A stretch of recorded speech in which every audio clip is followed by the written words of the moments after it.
You got 4? All right, good afternoon, everyone. Welcome to the Judicial Proceedings Committee. Today is Thursday, April 4th, 2024. We're going to operate off of voting list 27. But before we get on to voting list 27, we're going to do a couple of concur, not concurs. And I think, Jamie, you have the majority of them. And we're going to start off with Senate Bill 905. Again, they're not on the voting list. They're concur, not concurs. So Senate Bill 905. Senate Bill 905, this is the bill that deals with disclosure of court records for extreme risk protective orders. The House amendments just make a technical change to the purpose paragraph. It would be to concur. All right, motions to concur. Everyone concurs. Everyone's recorded in the affirmative. I know. Let me pull it up. Senate Bill 11. All right, the next bill is Senate Bill 11.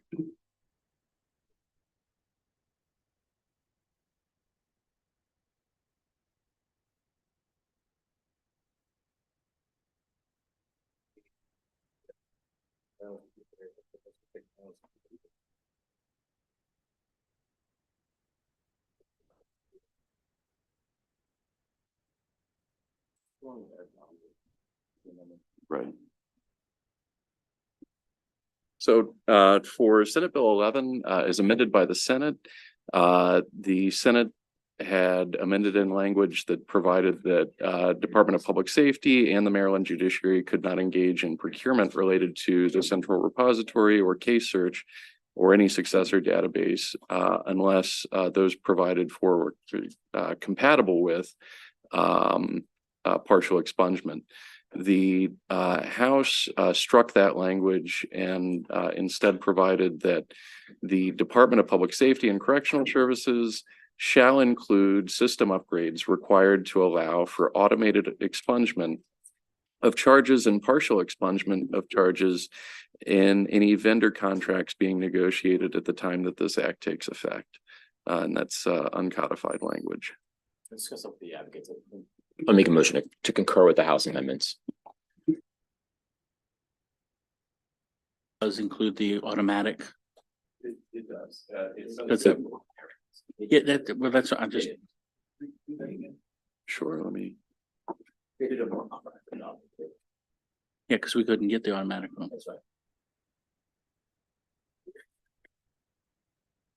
So this is uncodified language that provides the Department of Public Safety and Correctional Services, so it's just DPSCS that we're talking about, shall include system upgrades required to allow for automated expungement of charges and partial expungement of charges in any vendor contracts being negotiated at the time that this act takes effect. And the act would take effect October 1st, 2024.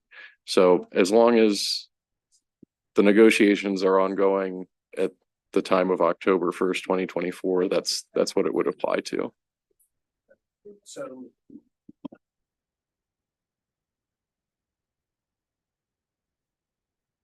I'm thinking back to the original bill, and it sounds like this is part and parcel of that. My concern always was, I'm more than I like the idea, but it sounded like whenever any procurement contract is entered into for any equipment to be used, the equipment has to accommodate this expungement, even though it might not sync with the rest of the equipment. See what I'm saying? These systems are really sophisticated.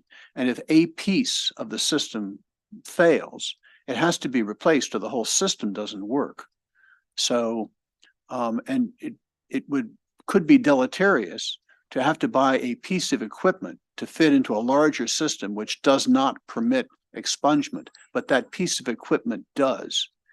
They may not make equipment along those lines.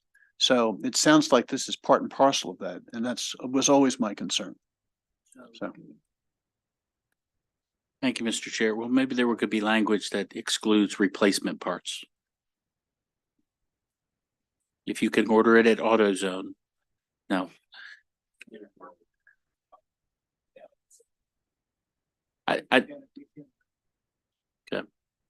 But I think.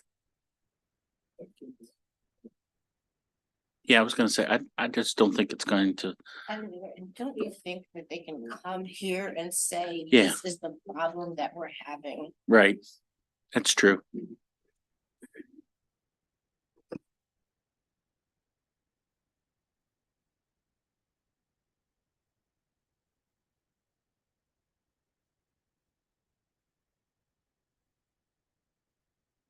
I'll second that. Second. I'll second. Third. All right. Do we need a roll call on that, or is everyone okay? No. It's good. I'll vote to concur, but I voted against the original bill and I will vote against. When we have to vote against the bill on the floor, I'm going to vote against it again.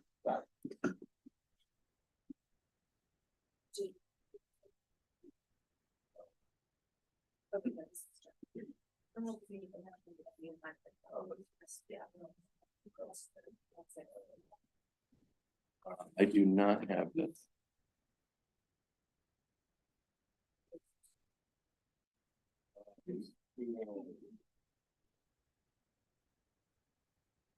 All right, we're gonna move on to Senate Bill 111.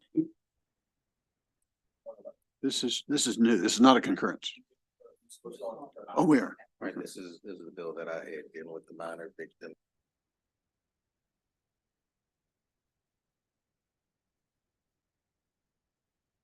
Matches with what the House had sent over. It added language, so basically just to refresh the committee, what the bill would have provided or does provide is notwithstanding any other law, unless a court finds by clear and convincing evidence that there's good cause to order the court or a party in a criminal or juvenile delinquency case may not disclose or allow inspection of an electronic or paper court filing, including a charging document to a non-party to the criminal or juvenile delinquency case unless the court or the party disclosing or allowing inspection of the filing redacts all identifying information that appears in the filing. This adds the language that it be on notice that the filing includes identifying information of a minor victim. So they have to be on notice. So that's consistent with the House bill and this committee in the Senate had gone with that language already.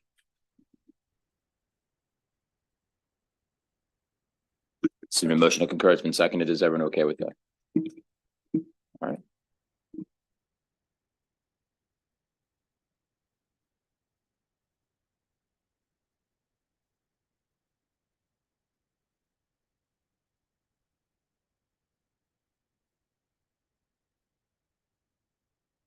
So we're on House Bill 973. So House Bill 973 provided for positive community feedback for law enforcement officers. The House amendments required that the feedback have not been solicited by the police officer. The Senate version didn't include that. Spoke with the sponsor of the bill. He's fine with that, but the sponsor is fine with the non-solicited language. How do you know? I don't know how you know. That's good, and that sort of helped me a little bit. I mean, practically speaking, I don't know how you figure that out. Like, how do you, if I call my buddy and my buddy calls in or writes a, positive review, like how do you know that was unsolicited? That's not, that was, I must have misinterpreted, because I thought the point of what I heard about non-solicited is if there's a request for MPIA, if the request does not ask for that type of information, then it wouldn't just be thrown in. Sandy, what's the sorry, I don't have the bill up in front of me. Nothing's ever easy. HB 973. I thought that makes sense. What you said makes sense, but the other thing, I don't know how you would ever know. Right, but I don't think the sponsor would have agreed to it if it meant what she Right. said it meant. So, right, so what it provides for is on page 2 of the bill, in general provisions, it would provide, except as provided in paragraph 2 of the subsection, the following records are not personnel records for the purposes of this section. And number 3 would be added, a record of positive community feedback that was not solicited by the police officer who's subject to the feedback. So that's for MPIA purposes, right? Like distinguishing in the records of the police officer, distinguishing whether or not the police officer had solicited that might be sure. That's exactly what I just Just like said. a Yelp review. Well, that's what I just said. That's why I think he doesn't, whatever. Let's do something else on this. Sure, but I'm fine with this because it's, I don't want to slow the bill down, but go ahead. Yes, Senator. So the only thing I want to say is one of my reservations on this bill has been the fact that in 2021, we passed the Anton's Law for the Maryland Public Information Act request for the police misconduct files. And that system has never been perfected. We had a task force. The task force never met. We have an extension this year. At this very moment, that has not been passed out of the House. And my hesitation is that if we aren't, if I would say that if we can't get that, which is really the critical thing that gave rise to this, then we need to amend that onto this bill. Yeah, I know it's, Yeah. I know that. So we can't amend this because it's proceed, not recede. But the second is that we did our job. We passed both. So, I mean, I can't speak for the folks across the street, but we did our job. So, I mean, I think. We need the Maryland Public Information Act request that we passed in I agree. 2021 to work. I agree. And it's 100%. critically important, and I'm not prepared to move forward with this until we get that done. I'm fine because we did as the Senate, as Judicial Proceedings Committee, passed both bills. So I feel confident in moving this forward, but I don't know where is it in? It's sitting in the House Judiciary Committee. Okay. I will make an inquiry. So recede or not recede? Motion to recede. Is there a second? All right, Senator Carter, you want to be recorded against the recede. the receipt? I just think she's not going to vote. She's not, I mean, Okay. that doesn't matter. She just may not vote for the bill. Yeah. Okay. All right, what's next?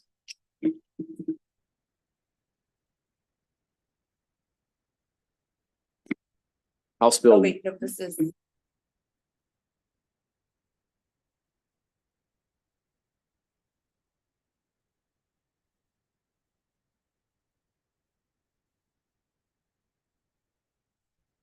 Senate Bill 277. So Senate Bill 277 exempts applicants for ID cards who present specified documents to the MVA from paying the required fee. It also extends the term of a learner's permit and provides that a license issued to certain federal government contractors must remain in effect during certain absences from the state. The House amendments allowed the MVA to exempt an applicant who requires an ID card to participate in a state program from paying the required fee. The Senate bill already made the same change to the House crossfile, to which the House has concurred. So I would recommend concurring. all right, motion's made. It's been seconded. Is everyone okay? All right, excellent. All right, we'll go to Shamari.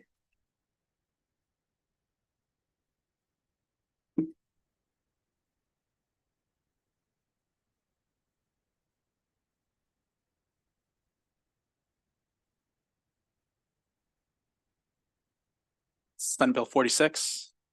Okay. As passed by the Senate, this bill establishes that a contract for the sale of a condominium unit is unenforceable if the contract does not contain specified notices related to the presence of asbestos. As amended by the House, the bill replaces language of in the site to in the condominium. This bill is cross-filed with House Bill 143, which passed the Senate unanimously with just that difference. And so my recommendation is to not concur. I believe the sponsor wanted to do this as a conference committee. I've spoken with counsel in the House, and the amendments drafted to make the bills identical.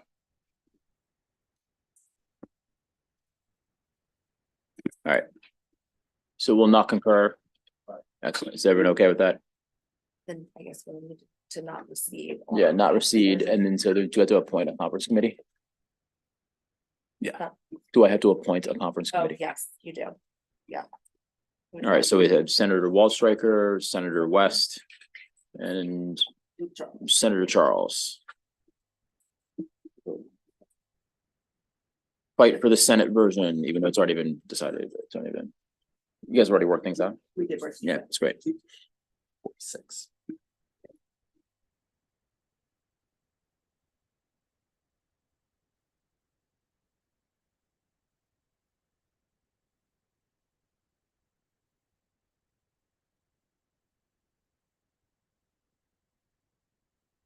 Say what? I'm sorry.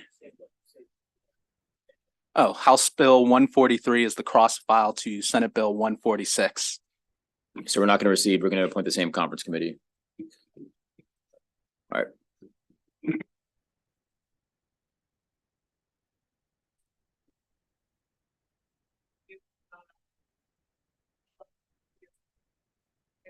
Can do 550.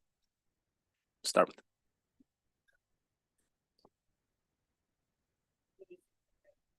No, I can do 550. No, sorry.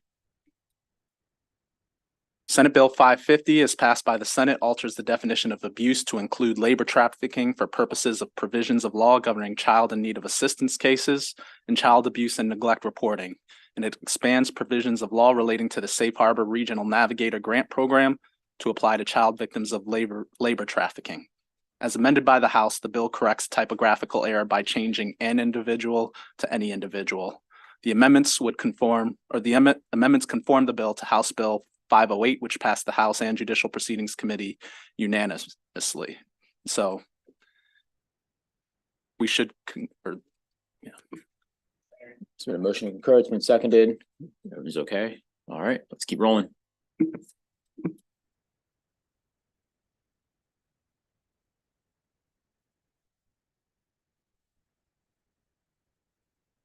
Senate Bill 666, as passed by the Senate, alters statutory provisions that authorize the Maryland Commission on Civil Rights to seek civil penalties if it finds that a respondent has engaged in a discriminatory act in regard to public accommodations or persons licensed or regulated by the Maryland Department of Labor.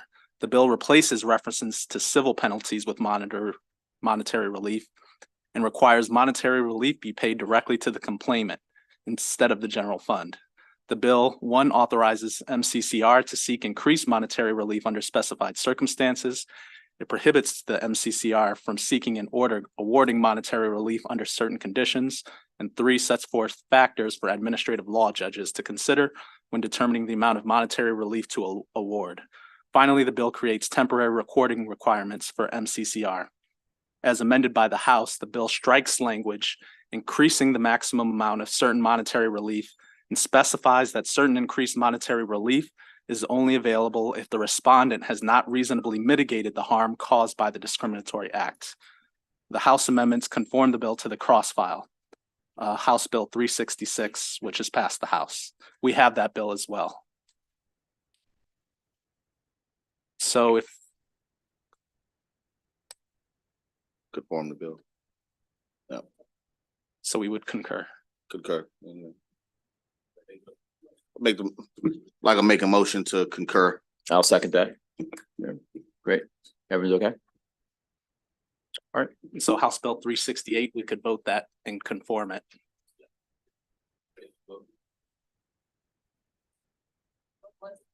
It's on the list. Yes. Okay, sorry. Okay. Yeah, we'll do that. We've got 171, 643, and 125. Can we start with 643?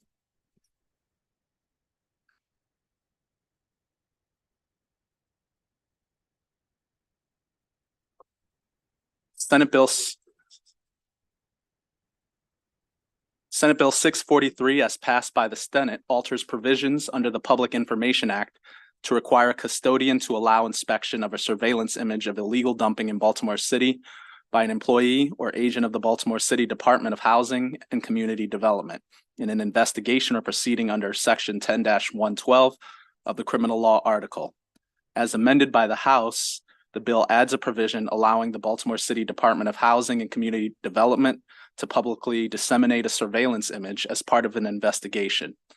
There is no designated cross-file, but House Bill 387 is substantively identical. However, there were amendments to the House bill. The amendments to the House bill are more clear from a drafting perspective, and so they're technical, not substantive. Concur. All right, let's concur. Motion to concur. Is everyone okay with that? All right, excellent.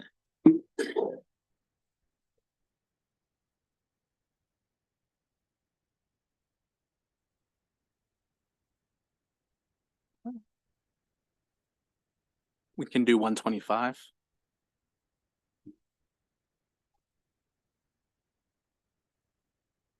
$125? Okay. As passed by the Senate, Senate Bill 125 requires that a seller of residential property located within a mile of a National Priorities List Superfund site provide a certain disclosure to the buyer.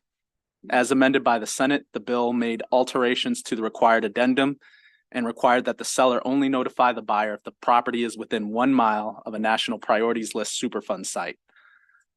The cross-file House Bill 486 passed the Senate. So if we concur, the Senate and the House bills will be identical. Motion to concur. Second. All right, is everyone okay with that? Great. Last one.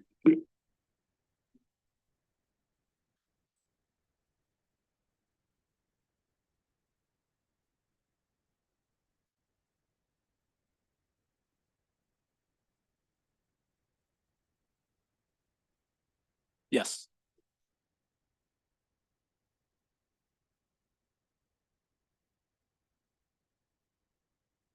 Senate Bill 171 as passed by the Senate.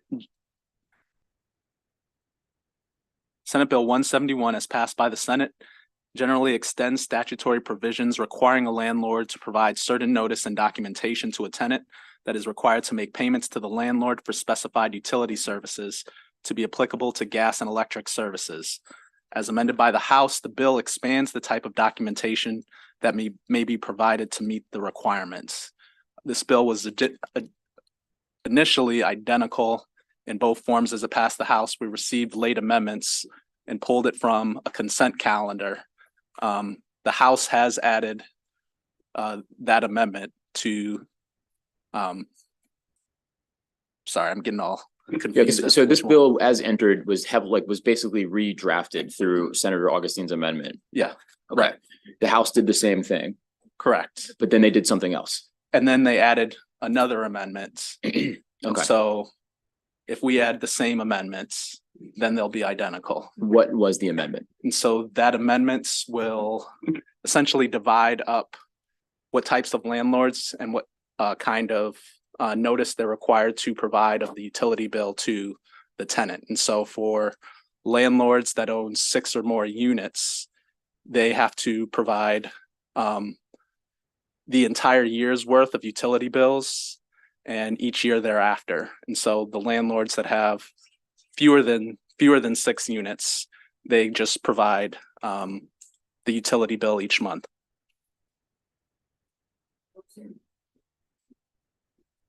I'd like to hear Senator McKay's, if you even understand that. But otherwise, I would say, I haven't talked to the Senate sponsor of the bill. And I think the cross-file is my delegate, but I'm not sure if she had. Yeah, I mean, it'd be interesting to know. I understand the differences between the small landlords and the large landlords, but I don't understand like giving it month to month versus providing it for the year. It's Matt?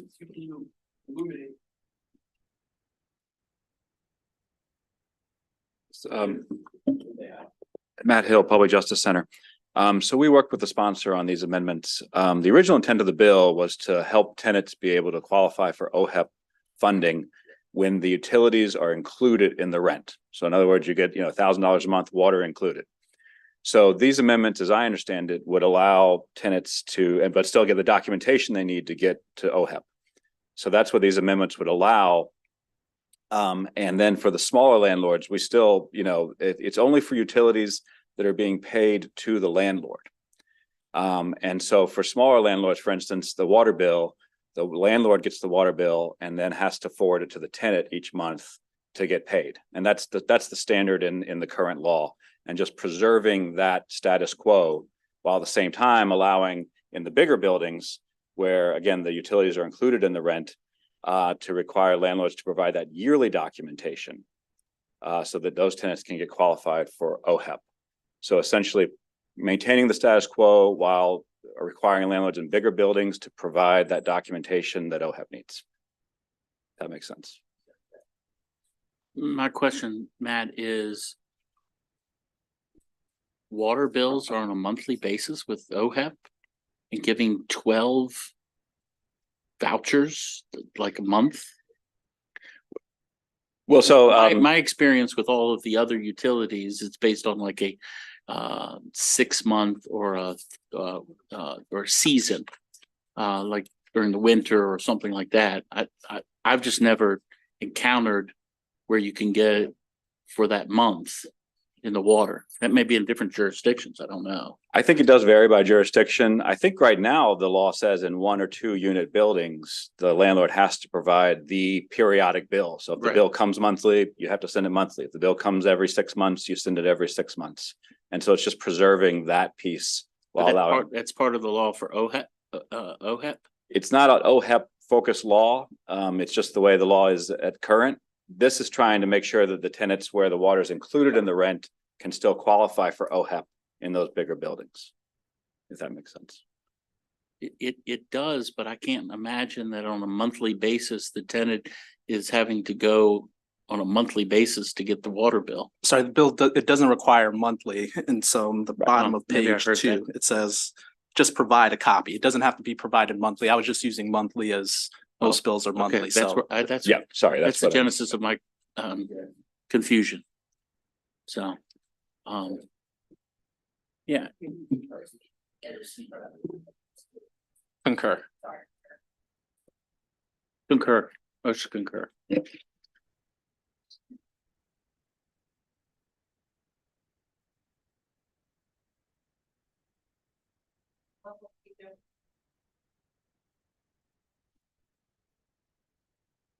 As passed by the Senate, Senate Bill 452 establishes that except for a health club services agreement for services to be rendered for an adult or any provision in a contract or agreement relating to the use of a recreational facility that purports to limit, sorry, keep going. No, it's exculpatory clause. I know you have concerns and amendments. Our bill is different than the House. They passed it clean. So I think this is going to go to conference committee. So is this the Senate bill before us? Correct. Correct. So yeah, so then it's not concur. We'll send it to conference. You guys can work it out. All right, let's do. Who wants to be on the conference committee for exculpatory clause? Senator West, you're going to be on there. Everyone's like this. All right. Is Senator? Yeah, well, let's do Senator Carter since it's your bill. And then Senator Kell. All right, how about this? Senator Charles. So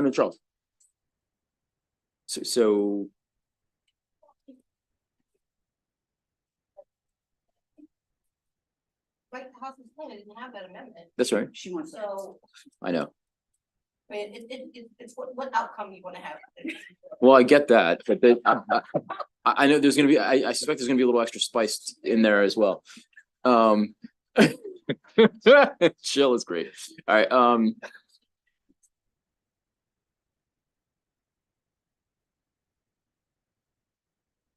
Senator Charles, you want to do this? Why not? All right, let's ride with that. All right, we got, 3 now, right? you're gonna have a busy signy day. All right, we got Senator West, Senator Charles, Senator Carter.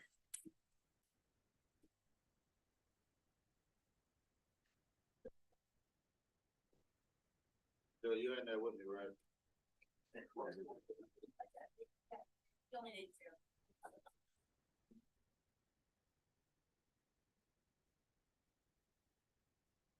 All right, so that ends it for the concur, not concurs. We're gonna now switch over to, back over to the voting list voting list 27.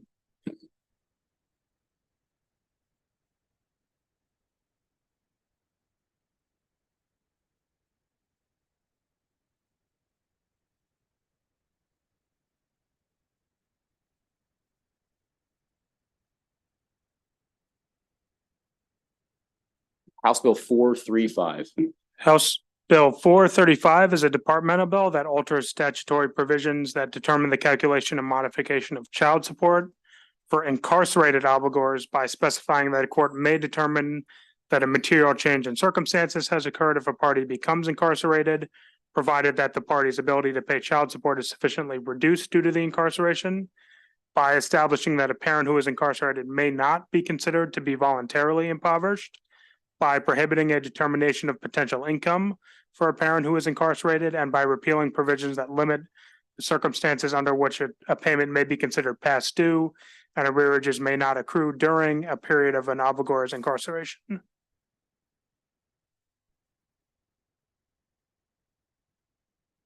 So the motion for favorable has been seconded. Is everyone okay being recorded in the affirmative? All right, excellent.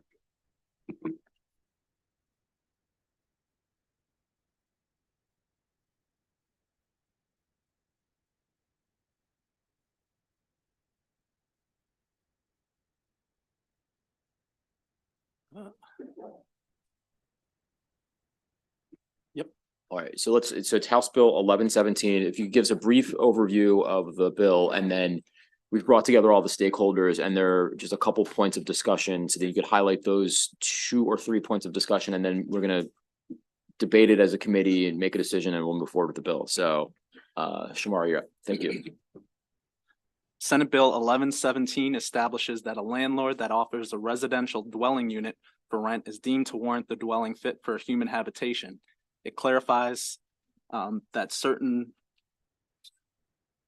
it authorizes certain remedies for a tenant if a landlord breaches the warranty of habitability, provides that a court may order certain relief in civil actions related to the breach of warranty of habitability, including damages, abatement of rent, and lease termination, etc. So the amendment, I don't believe it's in the packet. I did not have time to put it in the packet, but I can discuss it in concept. The amendments, the first amendment would allow for a prevailing landlord in a rent escrow action to collect attorney's fees and the cost of the litigation. If the complaint that's filed by the tenant is in bad faith or was filed without substantial justification. The other amendments.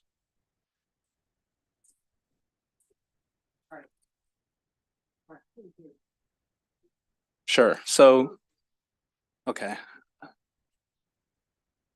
The second amendment removes some language. If you have the bill in front of you, it's on page 4. Give me a second. All right, hey, let's do this. Can you print one? Let's get printouts for everyone, because so everyone can follow on this. This is important. Let's print out a copy. We'll get to staff, and then we'll recirculate to committee. We're going to take up just 2 minutes to do that. And while we're getting it printed, we'll move on to some other bills. Okay. We have the.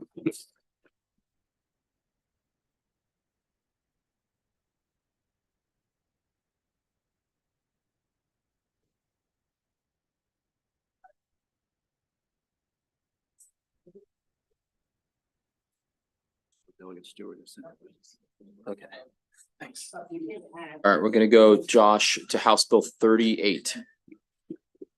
House Bill 38 prohibits the mayor and city council of Baltimore City from adopting or enforcing any local law that requires the creation of new motor vehicle off-street parking for any development that includes residential use that is located within a 1/4 mile radius of a present or planned MARC station, Baltimore, Maryland Transit Administration light rail station, red line station, or metro station.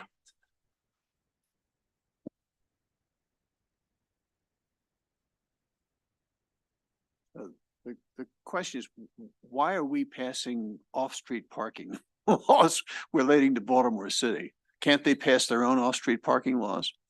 If we have to pass those parking laws, I'm happy to support the bill. Yeah, I think it has to do with the status of Baltimore City, although I believe there was a similar bill that the committee did either last year or the year before that applied to Montgomery County.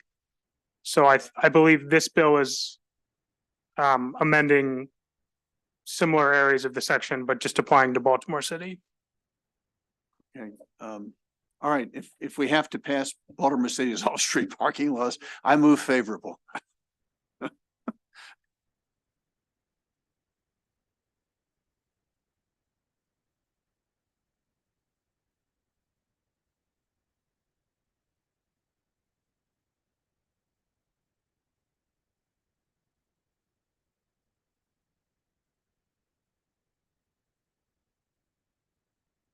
All right, this has been seconded. Is everyone okay being recorded in the affirmative?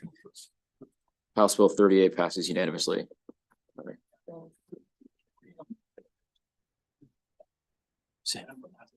You're down on that? Hold on. Senator McKay's down.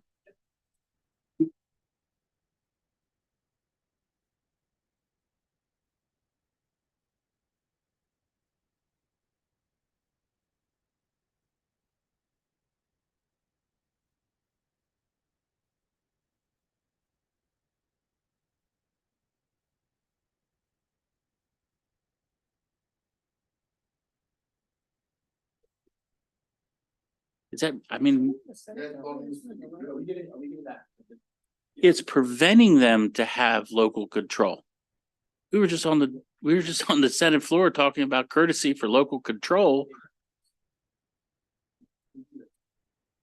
That's what I'm saying.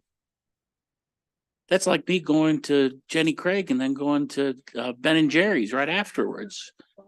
That don't make any sense. It wouldn't be the first time someone did that. It's the bill that came in. I mean, the bill.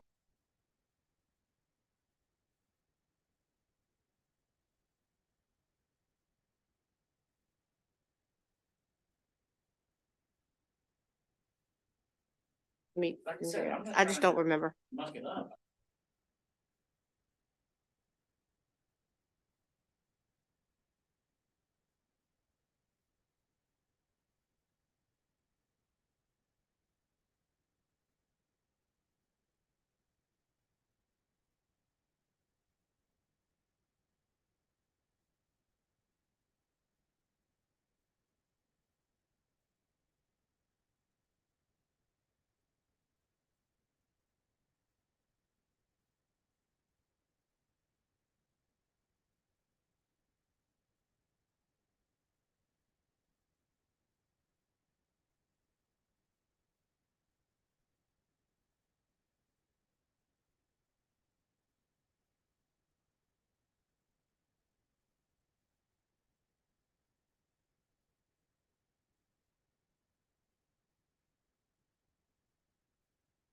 All right, we'll put it on the floor. If there's any problems, you can get special order it and take action there.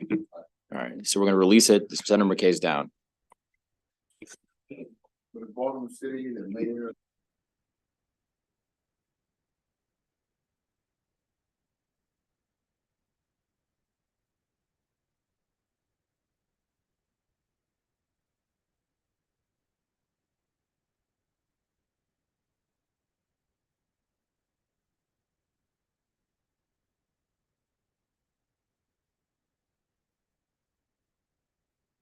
It's another local bill, House Bill 766.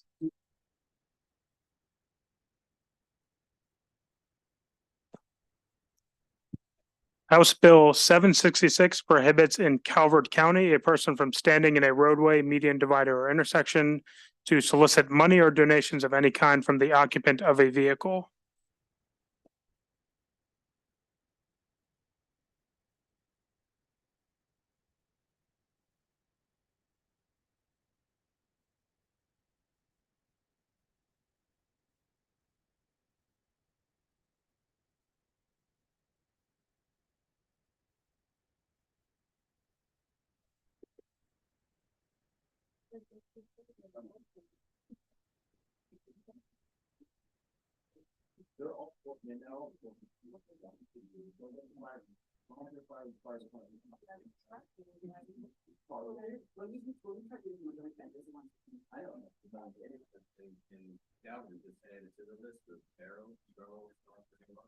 Yeah, so it would be a general traffic misdemeanor with a maximum $500 fine.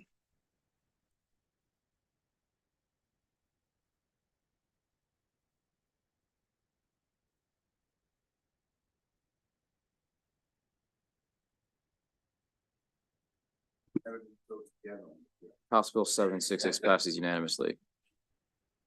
All the local charities, all those people that want to,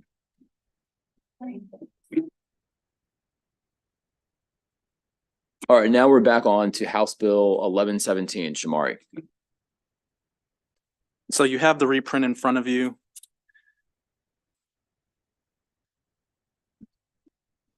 So the amendment, it permits in an affirmative rent escrow action, which is the tenant files the action against the landlord for violating the warranty of habitability. Essentially, that conditions in the rental units are so bad that they pose a serious health risk to the occupants. And so if a court finds that a complaint filed by a tenant under this section is in bad faith or without substantial justification, the court may enter a judgment in favor of the landlord for reasonable attorney's fees and costs and expenses related to the litigation. And so the second part, if a court that finds an action brought by a tenant under this section is in bad faith, sorry, that's the same section. It's just added twice because one section of the bill is abrogated if House Bill 370 goes into effect. And there's supposed to be, there's another amendment on page 4, line 27. We struck language from the bill, and that language is in addition to any other defense. And that the reason for that amendment, that was based on conversations in the work group with the stakeholders. All right, so let's do this. We're gonna adopt the amendments and then work off of that as the basis. And then for the 2 points, I think there are just 2 remaining points. One is how much money needs to be put into escrow. And, maybe there's some discussion that we can have on the attorney's fees piece since that's new to us. But I'd like to adopt the amendments and work off of that. Is everyone okay with that? All right, so now the bill's before you as amended. Senator West. Thank you, Mr. Chair. We had a work group for a while this afternoon on this. And my takeaway from the work group is I don't think it should be that hard to solve the problem. So on the attorney's fees, right now, it provides that in order to get attorney's fees against a tenant, you have to show bad faith and without substantial justification. And I roughed out some language which I could give to Shamari. I could read it here to import the same standards with respect to attorney's fees against the landlord. Seems to me they should be parallel. So if you want, I can read my language. Otherwise, I can just give it to Shamari. But that's in concept, that's what I think we should do. So that's look, so I guess we can jump from this to the amount of escrow. But for here, if there is a natural imbalance, and for the 45, and we had this conversation, but the 45 or so remedial pieces of statute in various portions of the law that are used to give someone that is at a disadvantage from a point of leverage and resource and so on, some semblance of balance. And you also want to incentivize meritorious suits being brought forward and for attorneys to take those cases. So for this, I was actually not, I found this to be okay. Like this was okay with me. It was the piece about the actual percentage of escrow that I thought was more troubling. And we can talk about that, but we'll entertain it. But I actually, well, here's my concern, if I could. So if you have a landlord that has made efforts to solve the problem and the tenant doesn't back off the case and wants to pursue it, and the landlord thinks that they've done a good job, and the court at the end of the day holds that the landlord did a great job, but not a complete job, and that more work should be done. But the landlord proceeded in good faith. The landlord should not have to pay attorney's fees in that kind of a situation. So that's where I'm coming from. And I've got language which I think would solve that problem. So let me just quickly read the language. You can disagree with it, but I think it's, so it would say, now of course, let me start with the current language about the tenant. It says if a court finds that an action brought by a tenant under this section is in bad faith or without substantial justification, the court may enter a judgment in favor of a landlord for reasonable attorney's fees and expenses. So here's the comparable language that I roughed out with respect to the landlords. If a court orders any relief to a tenant who brings an action under this section and finds that a landlord, which is a defendant in the action, in bad faith or without substantial justification, breached the warranty of habitability and failed to make repairs or correct the conditions within a reasonable time after receiving notice from the tenant, the court may enter a judgment in favor of the tenant for reasonable attorney's fees and costs and expenses related to litigation. So you're essentially building in another mechanism to cure or whatever, to remediate.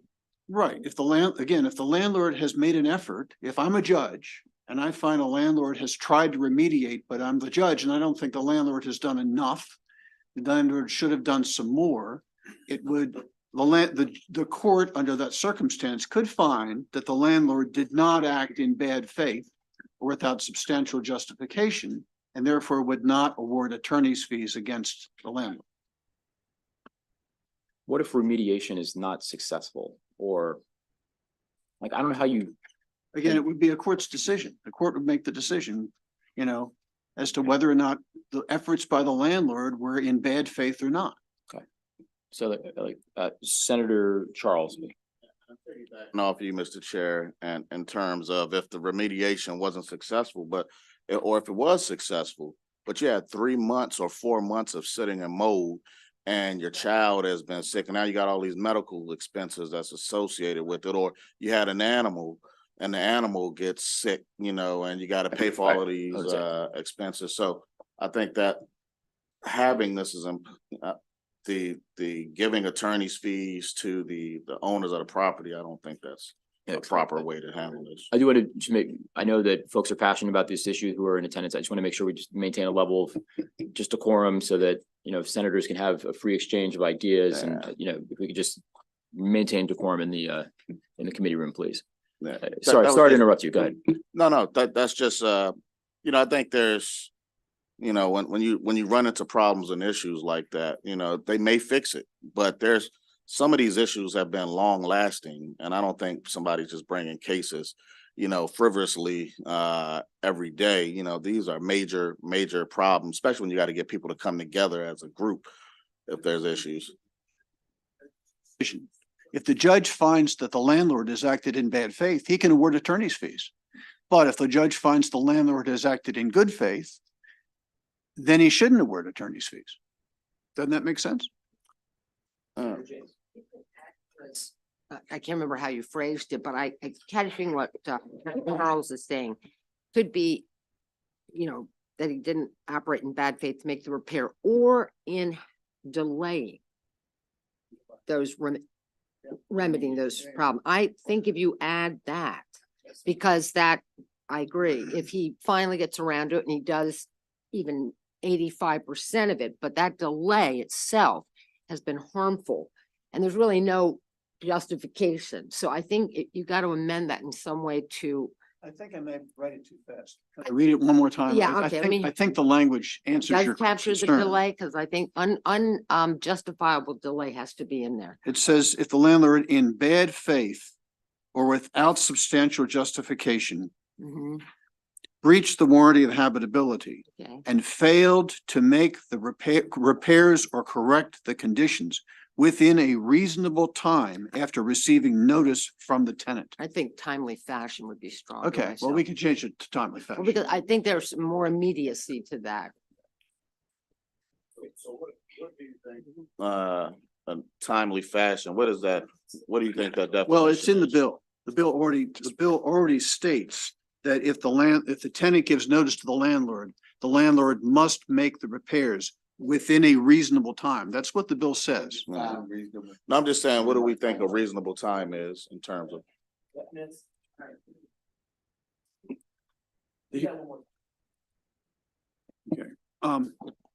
If a court orders any relief to a tenant who brings an action under this section and finds that a landlord, which is a defendant in the action, in bad faith or without substantial justification, breached the warranty of habitability and failed to make repairs or correct the conditions within a reasonable time after receiving notice from the tenant, the court may.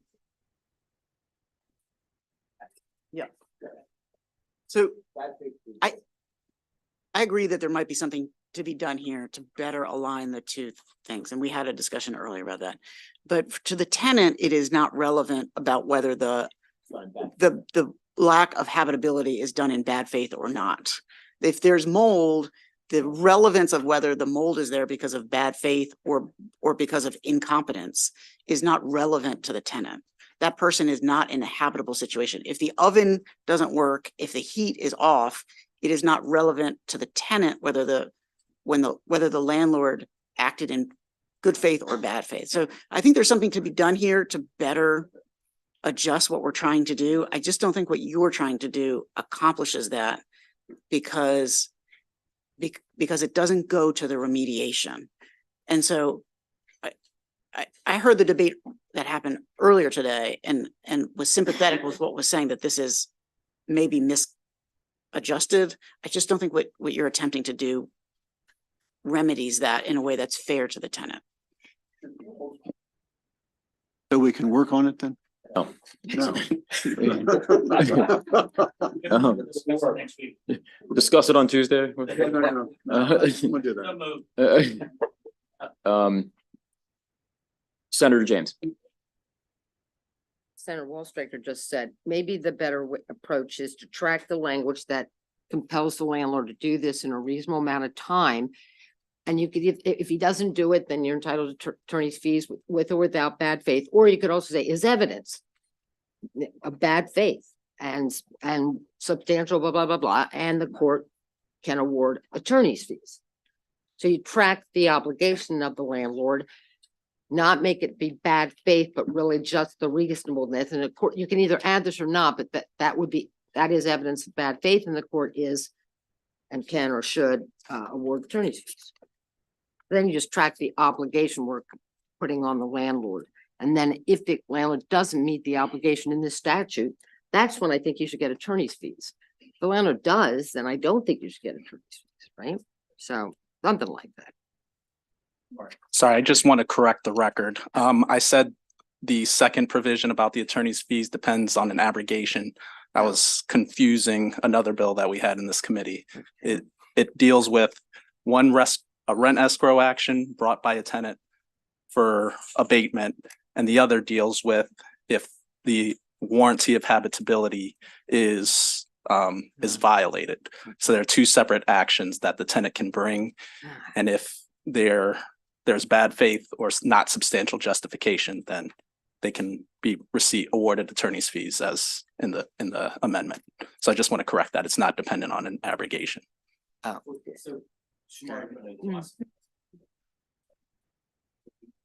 I'll ask you, but if you don't understand, then I'll ask someone. What is the standard for when you establish an escrow account? What has to happen? Like, there's got to be notice of some sort of mediation in need.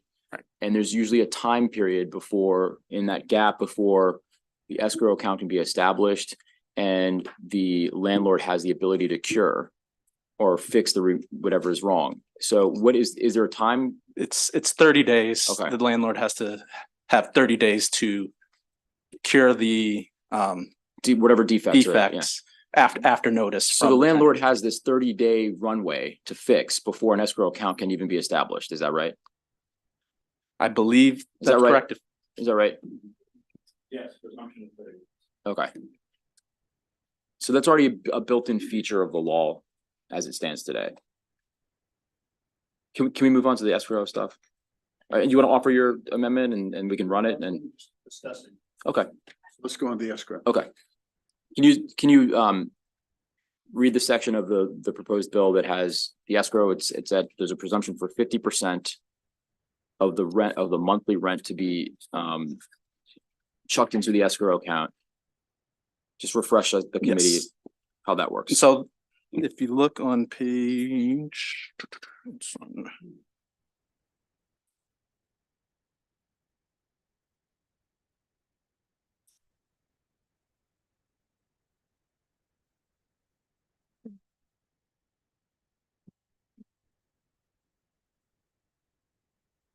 All right, just.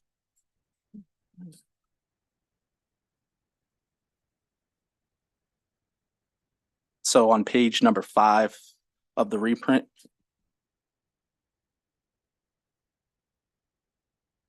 So subject to paragraph 2 of this paragraph, in subsection M, there's a rebuttable presumption that a tenant is entitled to an abatement of prospective rent and may not be required to pay into escrow more than 50% of the amount of rent required by the lease.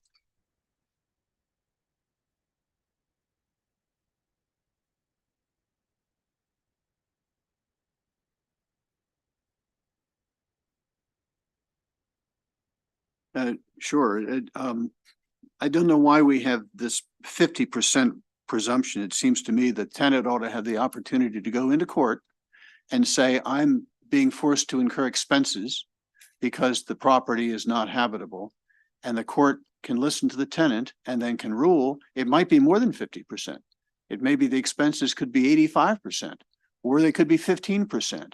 And the court would make the decision of what percent of the rent needs to go into escrow and what percent the tenant does not need to pay into escrow because the tenant is incurring expenses and needs to use that money for other reasons. That's good. That's good.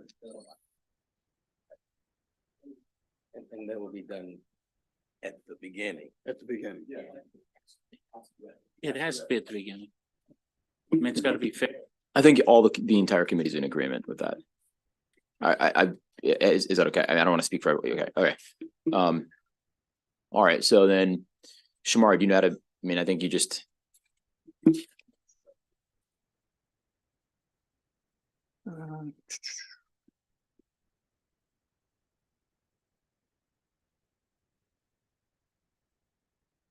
Yep.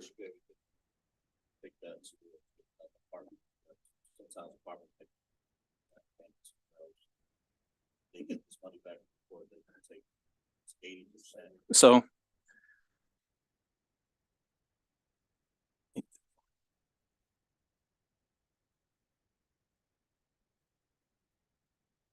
So look, So- here's the deal. I don't. We're getting rid of the 50%, but I want to keep the presumption. Okay, so I want to be clear of that. Okay. All right.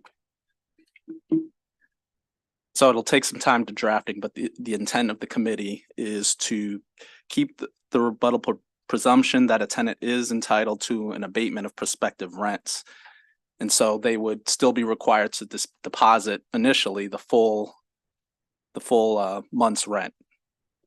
So it depends, right? Because the presumption is that it would be full month's rent, but the court will then decide, okay, based on whatever you've presented, it's going to be really whatever. It could be 25, it could be 50, 75. So I think, and that's how that procedurally that works. Okay. So we just strike subparagraph 2. I think that would do it.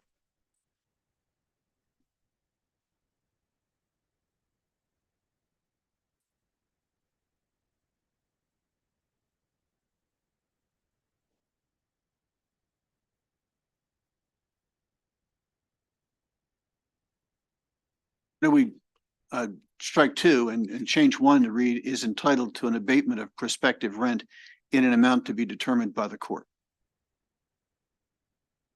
To make it clear that it's the court that's going to make the decision. He was saying he just do this. Yeah. Right. Yeah, is.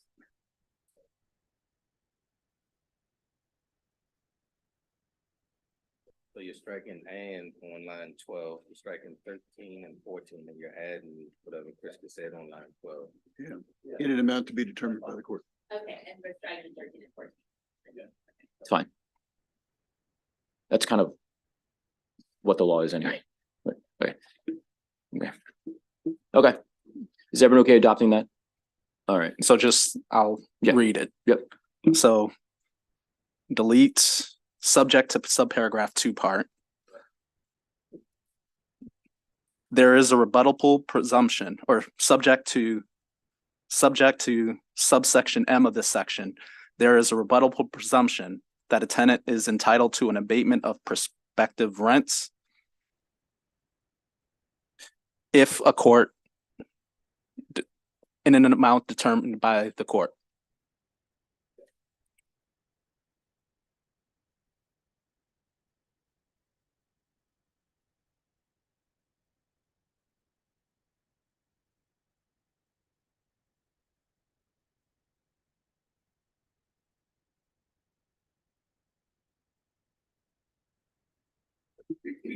All right. Senator McKay's made a motion to move the bill. I'll second that. We'd have to adopt the amendment. I'm sorry.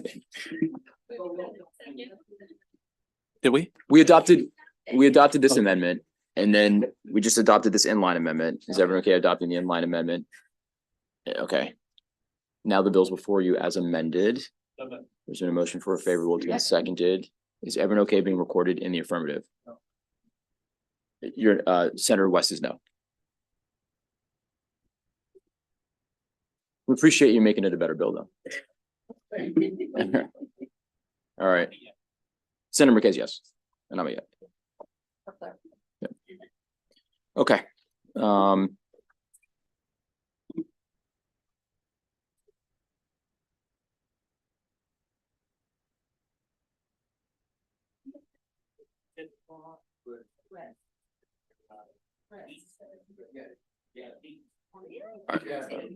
763, House Bill 763. Shamari, give you a second to reset for 763.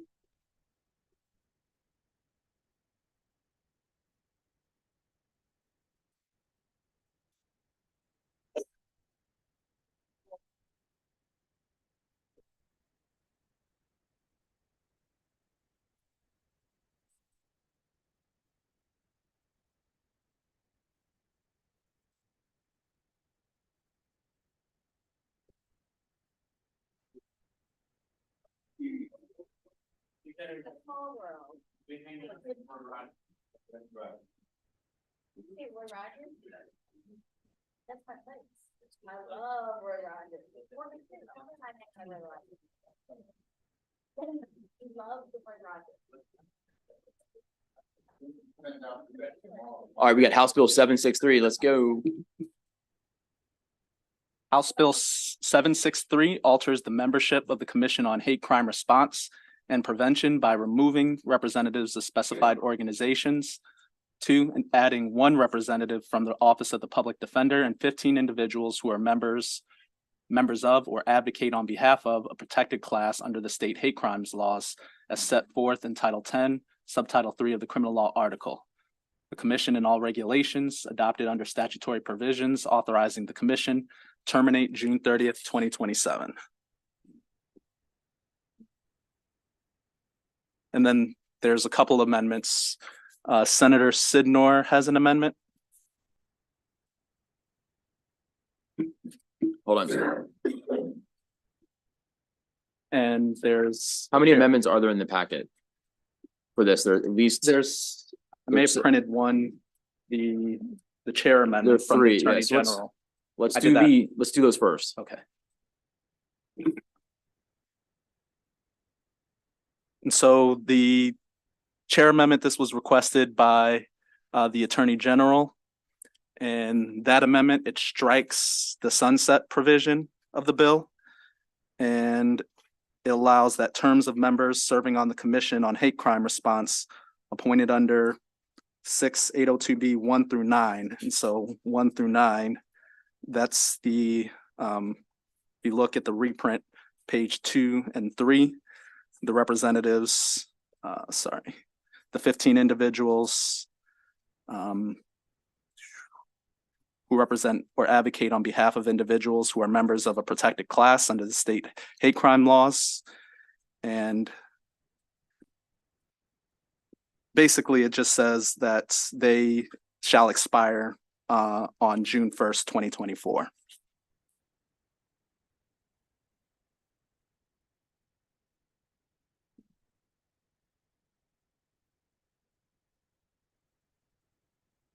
So that amendment is just clarifying. It's indicating that the reconstitution of the commission is the membership, that the old commission is no longer in being. So it's just a clarification from the Attorney General.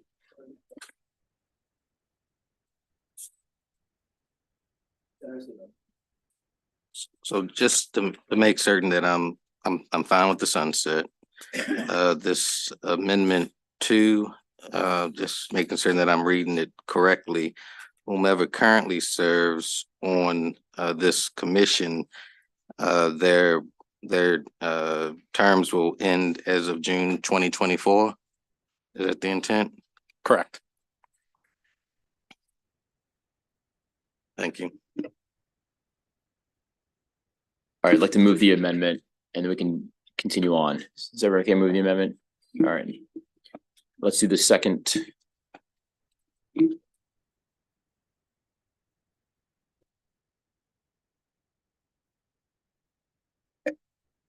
could also read out the amendment number at the top when you're, just for everyone to follow along.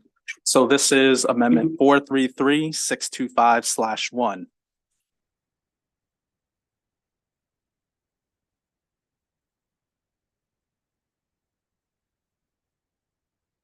So this amendment, it increases the number of individuals on the commission from 15 to 25. And it requires that the members be appointed by the Attorney General with the advice and consent of the Senate.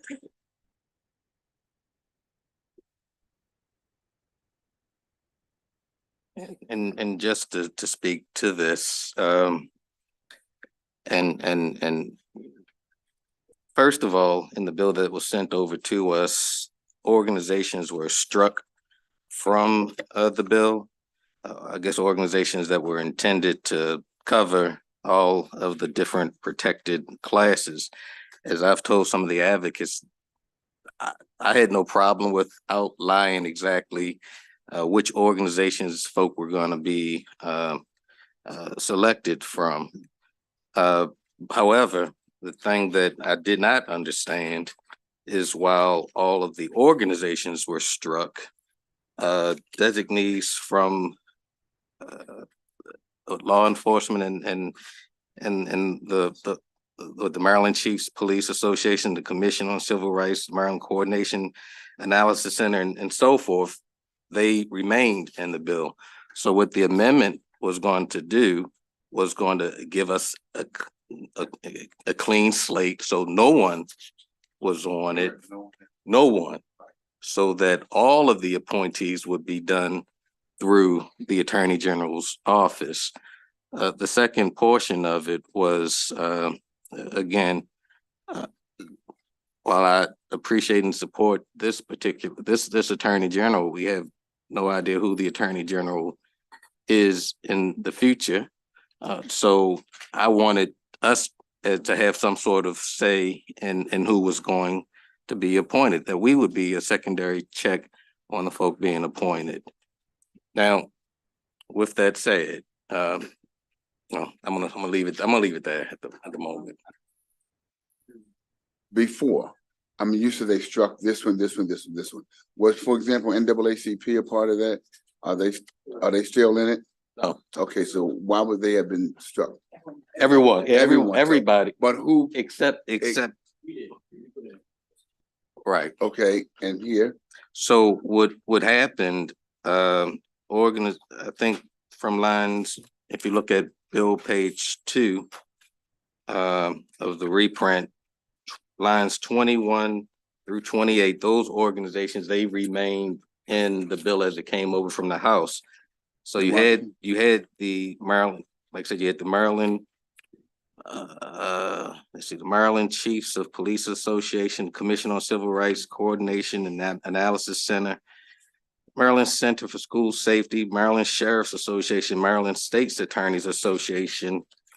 And why were they left in and why didn't we just start with a clean? That's what I don't understand. So that was the idea behind the amendment, was No, just to we give should them have a started with a completely clean clean slate slate. across the board or if Correct. it was. That's the idea. Okay.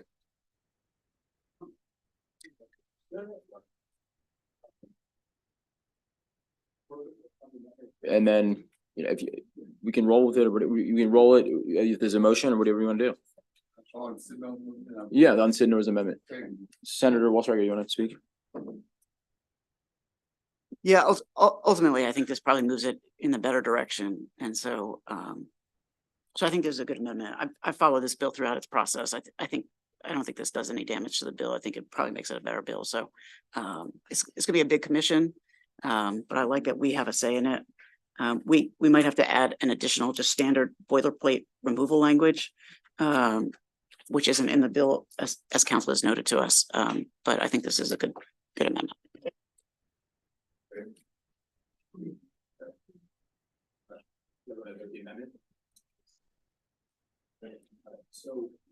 Put this other commission language on, which we've been slapping onto every commission or task force.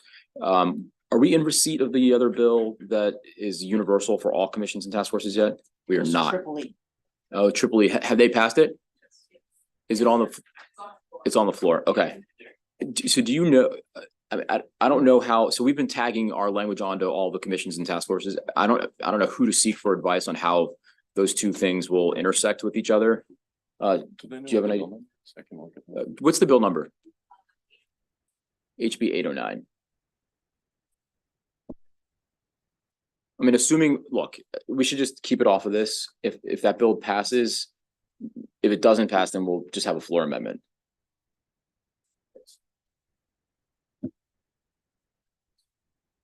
Hopefully it passes. Yeah. All right, so then I'm gonna move the bill with the amendment. Second, is everyone okay being recorded in the affirmative? All right, that'll be the last bill we vote on today, right now. So we're 10 minutes late for floor, so. Have they started yet? They're probably waiting for us. All right.